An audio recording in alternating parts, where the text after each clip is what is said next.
"Help my wife, she just shot herself," cried Casey White after police rammed into his Cadillac and pushed it into a ditch. This was 11 days after Casey had escaped from prison with the help of a correctional officer and led police on a nationwide manhunt. The fugitives were even ready for a public shootout. There are a lot of unanswered questions and plot twists in this latest high-profile case, so stick around to know every detail. Casey White was a football player at West Limestone High School, according to former classmates, and grew up in rural Leicester, Alabama. Neighbors who knew him said he was quiet and often polite, but had no moral checkpoint. The first time he saw inside of a jail cell was when he pleaded guilty to a 2010 domestic assault for attacking a man relative with an axe handle and received a sentence of 6 years in state prison. Then, in 2015, in a jealous rage over an ex-girlfriend, he rushed into her house armed with 2 handguns, according to court documents. That wasn't all. 2015 was a busy year for White, as he was also involved in a carjacking and a police chase. Josh Cohn was one of the victims in the 2015 case. He said White broke into his truck, stole his firearm, and then used the firearm to carjack his neighbor and the neighbor's infant baby. Cohn was a witness in the trial and told CNN it was a surreal experience to see how little remorse White had. In March 2016, White was indicted on 15 counts and was ultimately convicted on 7 of those counts, including attempted murder and robbery, according to Alabama records. He was to serve a 75-year prison sentence on those charges. White was serving out his 75-year sentence at the William E. Donaldson Correctional Facility in Jefferson County. But in 2020, he allegedly confessed to the 2015 stabbing and death of 59-year-old Connie Ridgway and was charged with 2 counts of capital murder. He pleaded not guilty by reason of insanity and was brought to the Lauderdale County's detention center to attend court hearings in the case.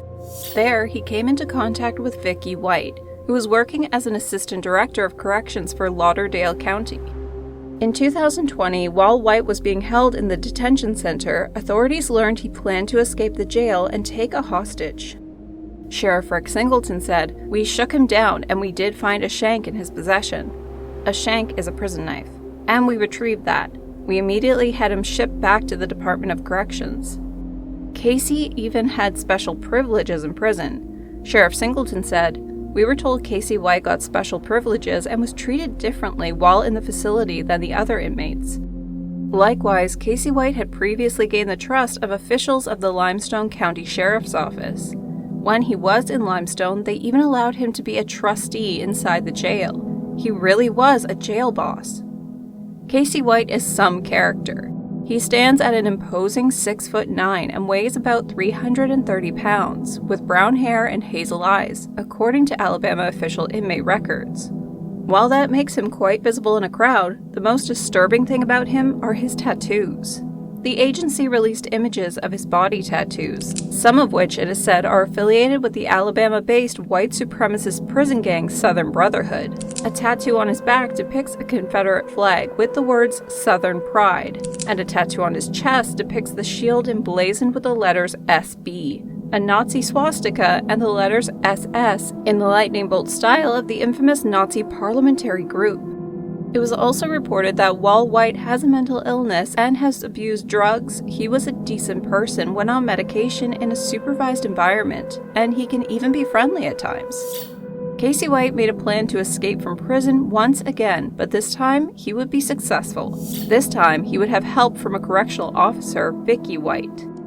The two had been in contact since 2020 and talked on the phone.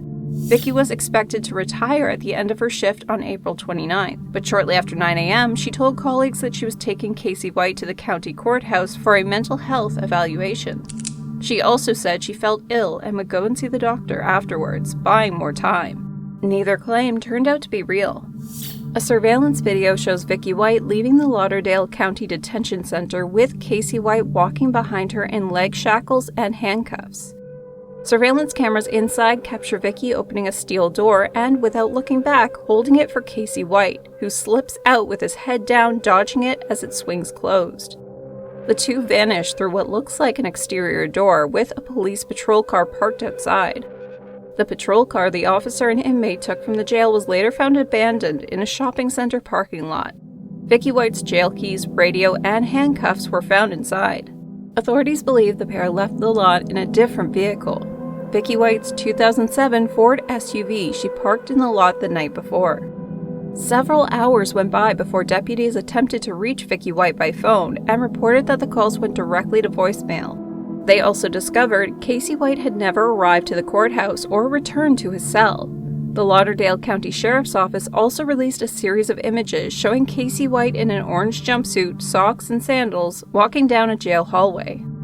The U.S. Marshals announced their involvement in the manhunt for Casey White and offered a $10,000 reward for information on his whereabouts. Vicky White had sold her home about a month ago and had talked about relocating to the beach for months. The police went public about the manhunt, and the case ended up getting national coverage. And the U.S. Marshal Service released new images showing what Vicky White would look like if she changed her hair color from her normal blonde to a darker shade or shortened it from her typical length. On May 6th, U.S. Marshal Service announced they had located the vehicle they say Casey White and Vicky White used after their disappearance. The next day, Sheriff Singleton released CCTV footage showing Vicky White at a hotel the morning she fled a county jail with Casey White. Finally, on May 9th, Casey White and Vicky White were apprehended in Evansville, Indiana, after crashing their vehicle during a police chase. Before the chase ensued, officers conducting surveillance spotted Vicky White exiting a hotel with a wig on. Then she and Casey White got into a car and drove away, with Casey in the driver's seat. Authorities continued to watch them until a vehicle pursuit began. They rammed the White's car and it wrecked and rolled over, finally ending up in a ditch. Had they not done that, the fugitive admitted he planned to get into a shootout with law enforcement. The sheriff praised law enforcement's actions for possibly saving lives. Police found an AR-15 and several handguns in the vehicle after it crashed. When officers removed the inmate from the wrecked car, they found Vicky White pinned inside with a gunshot wound to her head. Commander Deputy U.S. Marshal Chad Hunt said in an interview, "When we were taking Casey White into custody upon his surrender, he said, 'Help my wife, she just shot herself.' Casey cried he didn't do it. There was also no evidence to show both were married. Vicky did not survive her injuries. She was taken to hospital where she died." The pair's capture brought it close to an 11-day manhunt that gained widespread national attention and saw hundreds of tips flood in from all corners of the country, including one that ultimately led to the location and arrest of the fugitives.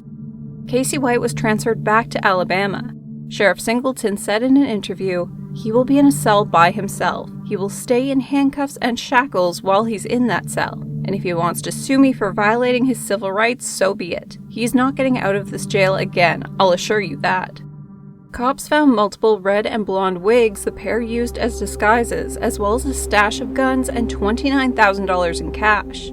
They appear to have blown through money, as Vicky White reportedly withdrew $90,000 in cash before they escaped. An emergency status conference is scheduled this week in which White's upcoming capital murder trial is discussed. It's not clear whether he killed Vicky or not. The police are looking for a lot of answers, mostly related to Vicky White. Hopefully, the questions will be answered during the trial. What do you think will be the outcome of this trial? Let us know in the comments. And if you enjoyed the video, don't forget to like it and subscribe to our channel for your regular dose of whodunits. See you in the next one. Until then, stay safe, stay warm, and don't get any crazy ideas.